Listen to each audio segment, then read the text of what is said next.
bem-vindo e bem-vinda. Vamos à segunda parte da nossa aula sobre direito de preferência. E nesta aula eu vou falar especificamente sobre o que acontece quando o locatário não tem o seu direito de preferência respeitado. O que ele pode fazer? Vamos lá. O que a lei diz? Que o locatário que for preterido no seu direito de preferência, e não pense que isso não acontece, porque acontece muito, ele pode reclamar perdas e danos ou buscar o imóvel para si, depositando o preço, desde que o contrato de locação esteja averbado na matrícula do imóvel em até 30 dias anterior ao negócio realizado. Então, de antemão, eu já vou deixar uma dica aqui, uma orientação, na verdade, importantíssima. Se você é inquilino, se você é locatário e se você pensa em algum dia comprar o imóvel que você atualmente loca, por favor, providencie a averbação no contrato, no registro imobiliário do contrato de locação, tá? Esse contrato de locação tem que ter no mínimo 2 testemunhas.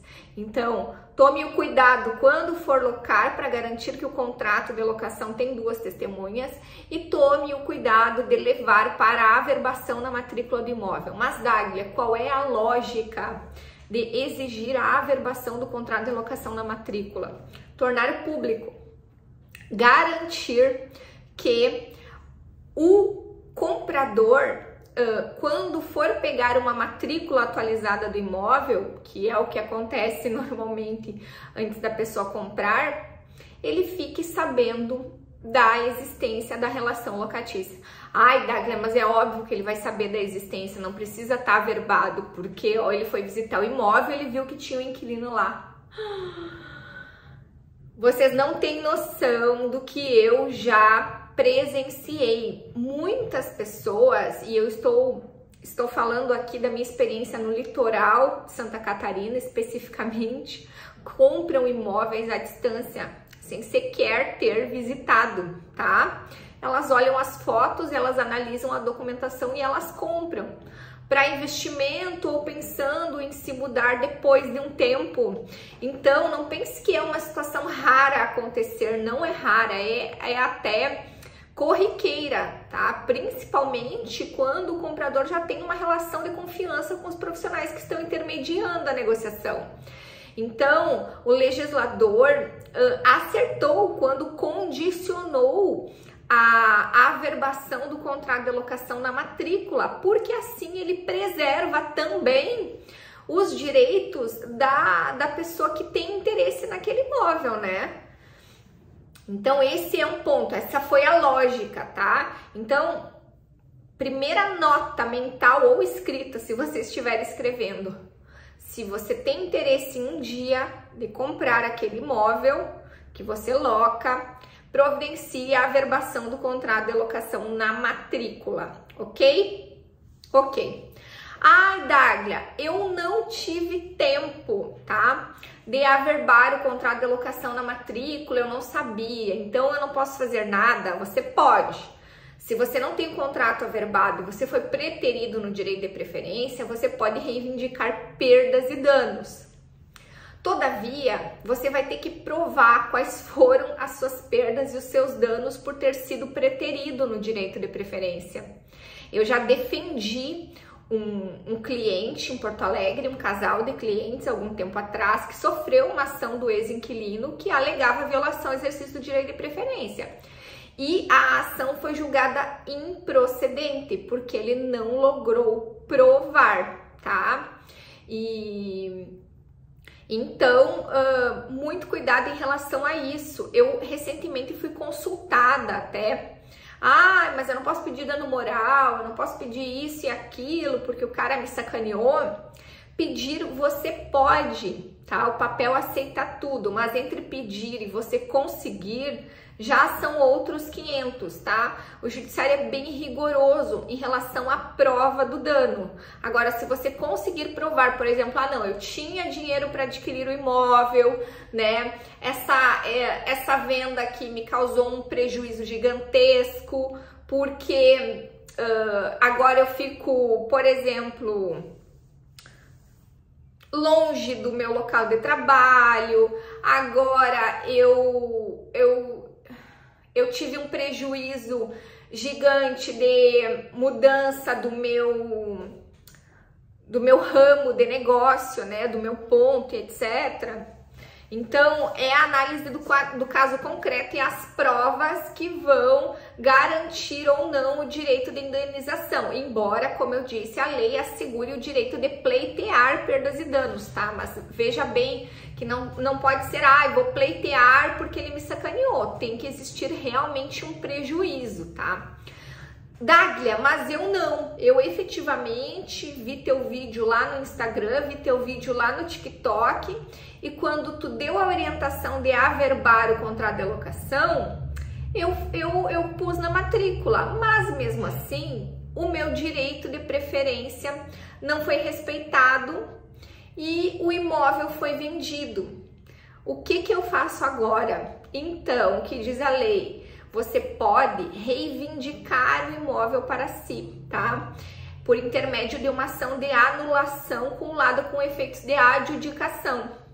Então, você vai lá no processo, deposita o preço correspondente à negociação e reivindica o imóvel para si, provando que você atendeu os requisitos. O contrato estava averbado até 30 dias antes da negociação, e veja bem, não vale protocolo, tá? Tem que ser, o ato tem que ter sido concluído no registro de imóveis, e o processo vai se desenrolar, e muito provavelmente, se a lei for respeitada, né? Porque eu falo sempre, quando se trata do judiciário, as chances são sempre 50%, 50%, mesmo que tudo esteja em conformidade com o texto legislativo. Então, se o processo for julgado em conformidade com o texto legislativo e uma vez realmente preenchidos os requisitos, no caso fático, você conseguirá anular aquela venda e pegar o imóvel para si. Dáglia, mas não é muito arriscado? Isso um cliente me consultou essa semana ainda. Mas não é muito arriscado eu depositar lá, por exemplo, 500 mil reais e ficar esperando o desenrolar do processo? Eu não posso depositar só ao fim? Infelizmente, não pode depositar só ao fim. O depósito no início do processo é uma condição de desenvolvimento do processo. E por que o legislador e por que a doutrina entende dessa forma? Porque muitos locatários entram com a ação, tá? E podem não ter o dinheiro, tá? Ao fim e ao cabo, para pagar pelo imóvel. Então, o que o legislador buscou foi justamente afastar essas situações, tá? Então, o comprovante de depósito é uma condição no início do processo, porque demonstra que efetivamente aquele processo não vai se desenrolar em vão. Imagina o seguinte caso, ó. O inquilino, se a lei não exigisse o depósito inicial, né? O inquilino entra com toda a ação, o processo se desenrola por vários e vários anos e ao final ele garante uma procedência, mas ele efetivamente não tem condições. E aí de honrar, né, de pagar pelo imóvel. Então ele causou um dano para todo mundo, todo mundo perdeu tempo naquele processo porque ao fim e ao cabo ele não podia. Então é por isso que o depósito inicial é uma condição de desenvolvimento do processo. Então, resumidamente, quando o direito de preferência não é respeitado, há dois caminhos. O caminho 1 é reivindicar perdas e danos, e o caminho 2 é buscar a anulação da venda e o imóvel para si. Neste segundo caminho, as condições são o contrato de locação estar averbado com pelo menos 30 dias de antecedência na matrícula do imóvel, tá? e o inquilino depositar judicialmente na ação própria o valor correspondente ao imóvel e as despesas de transferência. Dáglia, qual é o prazo que eu tenho para mover essa ação como locatário? 6 meses, contados do efetivo registro no cartório imobiliário competente da venda, tá?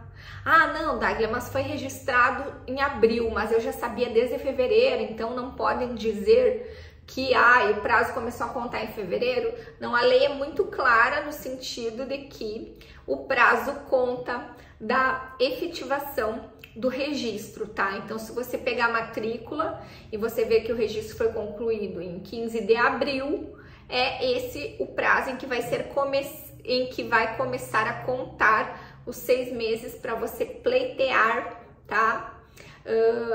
Judicialmente o que você entende ser do seu direito. Então, aqui nesta aula de 10 minutos, eu tratei sobre as consequências do direito de preferência não ser respeitado. Por favor, se você ficou com alguma dúvida, escreve aqui nos comentários que eu buscarei te responder com a maior brevidade possível. Muito obrigada pela confiança.